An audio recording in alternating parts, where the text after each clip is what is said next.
Welcome back to my channel and Happy New Year 2021! So today in this video, ako ay magkakaroon ng bangs without cutting my hair. So ngayon, I will show you two options to have bangs without committing to cutting your hair. Talaga yun, kasi you know, I have curly hair, mahirap paiba-iba ng hairstyle because it's hard to manage. Ngayong 2021 or katapusan ng 2020, marami ako nakitang personalities na they're cutting their hair for a fringe. So, I don't know if it will be a trend this 2021. But before that, magkakaroon muna tayo ng mini makeup look moment. So, let's get started. Okay, so ginawa ko na ang aking base, ang foundation, concealer, powder, and everything. So ngayon magsisimula na tayo sa eyeshadow. First, I will put sobrang tagal na nito sa Etude House. Ayan. Ito ay face brightener ito, pero pwede rin siya sa mata. Lagay lang natin ito all over the lids para ma-brighten lang siya.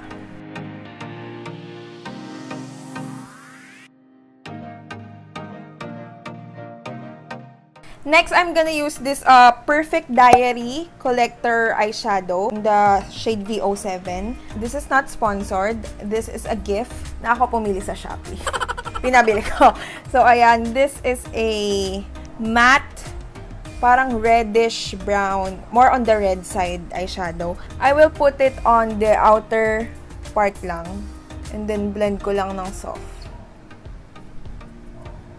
Pigmented siya, so a little bit goes a long way. So, ayan. Ito perfect to. Kung ang skin tone nyo is medium to dark, perfect to warm up the lids. Yung parang, kasi ako, napapansin ko, pag naglalagay ako yung mga brown shades na eyeshadow, pag nilagay ko na sa lids ko, imbis na magkaroon ng warmth, medyo nagiging ashy, na parang grayish. Kasi may discoloration yung lids ko eh. So, ganun yung nangyari. Medyo itatag ko lang ng ganyan yung aking eye. And i-flick ko pataas para i-elongate niya.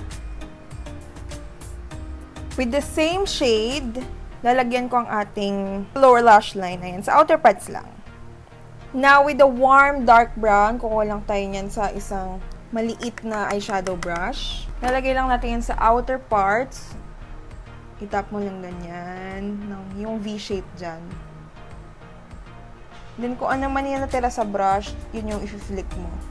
Pataas.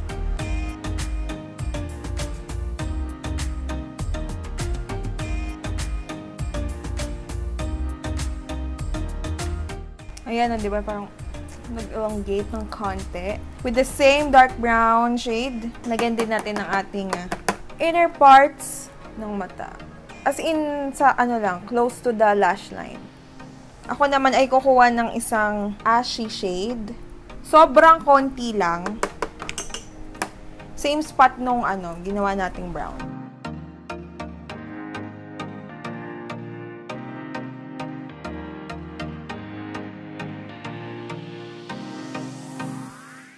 Yung ginamit ko kanina on the lids, yan. Gagamitin ulit natin yan. For ano lang. Ito yung sa medyo eye bag area.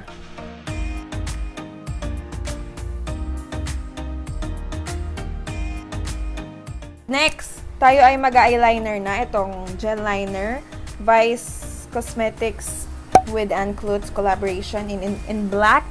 Ita-tight line lang natin yan. And maglalagay tayo ng thin liner on the upper lash line.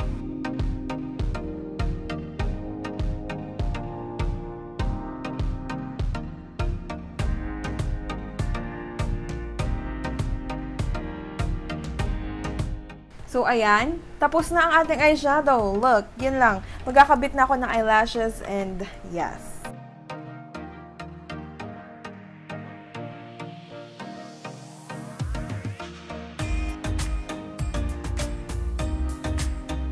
Okay, so off-cam, I already did my brows, contour, and blush.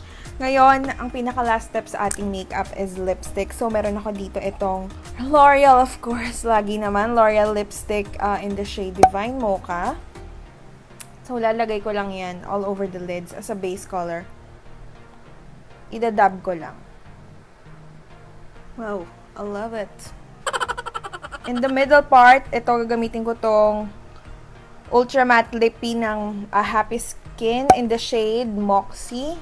This is a deep red burgundy color. Lagay lang natin on the center. As in sa inner. Okay, so first, itong option na to is using your own hair. Ito ay nakita ko lang sa TikTok ba yun? I parted my hair sa gitna. Oh my God, di ako magaling sa explaining ng hairstyles.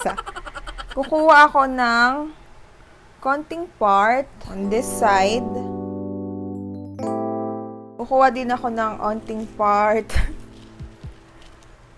on the other side.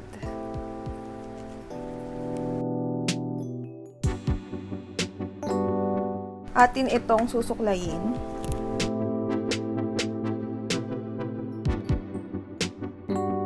And then, ayan. Kung maiksi yung buhok mo, pwede na yung diretso. Parang ito-twist mo lang siya. Kung maiksi yung buhok mo, ito-twist mo ganyan. Tapos, kukuha ka ng hairpin. Tapos, magiging bangs na. Ayan. For my hair, tinali ko muna siya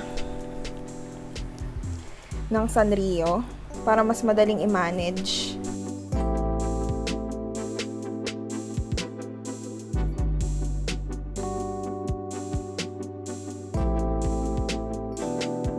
Kailangan natin ng bobby pins. So, kung ginagawa ko, pinoposition ko muna kung gaano kahaba yung bangs na aking aim. And then, with the hairpin, bobby pin, pipin ko lang siya dito.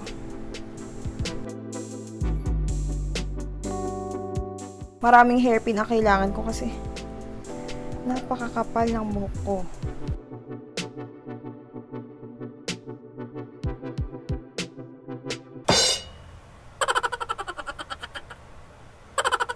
Ito, advisable lang to kung buhok mo ay maikli at straight. Pero kung ikaw katulad ko, like curly and wavy na mahaba, medyo mahirap i-achieve itong fake bangs option na to. I-plancha na lang natin para medyo on-straight siya. Lagyan mo na lang siya ng takip, ng headband, para ma-cover up yung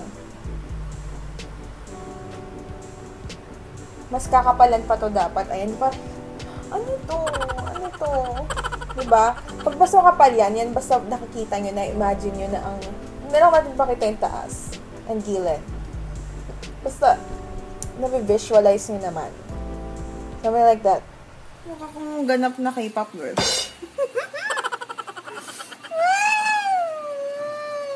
So, for the next option, of course, fake bangs! Nabili ko lang to sa Shopee. I will link it down below.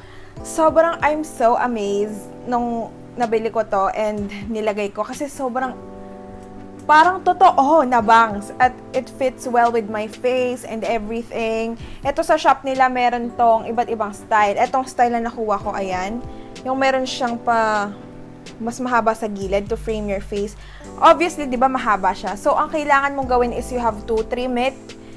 Depende yun sa shape ng mukha mo, sa shape ng forehead mo. So, I recommend, bago mo ito gupitin, isuot mo muna. Ako, sinuot ko muna siya.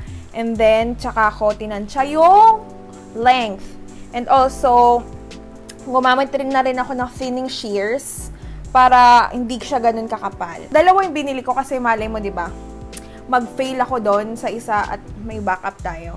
So, eto na siya. Ayan na ang kanyang itsura. Di ba? Mas bongga na. Pwede mo to i-plancha. How will I put this on? So, madali lang. So, ako, ang aking hati ay sa gitna. And, kailangan mo gumawa ng parang area kung saan mo i-clip yung bang. So,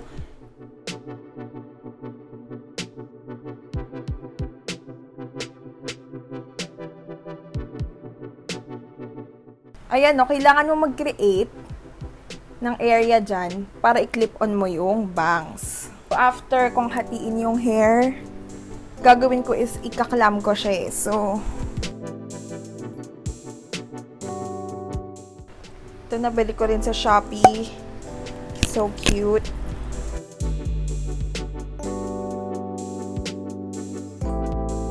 Sa likod nito, so nabe-bend siya to open the clip. So, naka-open na.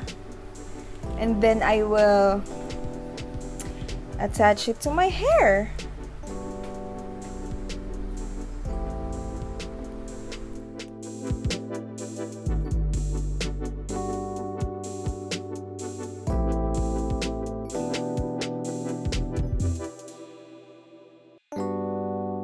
So, what I do, itong mahabang part, iniipit ko sa aking ears. And kailangan mo lang siyang ipwesto ng maayos sa iyong face. And you can tease or iangat mo itong area ng hair mo dyan para, you know, to make it look legit. Ayan, diba? It's so cute! Rage on that beat, going crazy.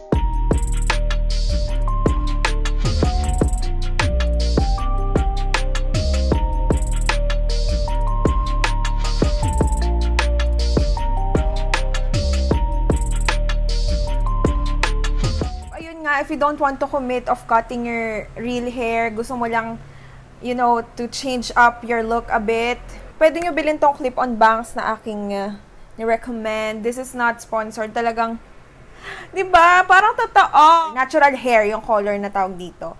May black, may brown. So, depending on the darkness of your hair, kung ikaw na bahala mamili doon, diba? So, anyang. So cute, diba? Like, if you enjoyed this video, don't forget to hit the like button, and if you want, you can subscribe to my channel, and that's it.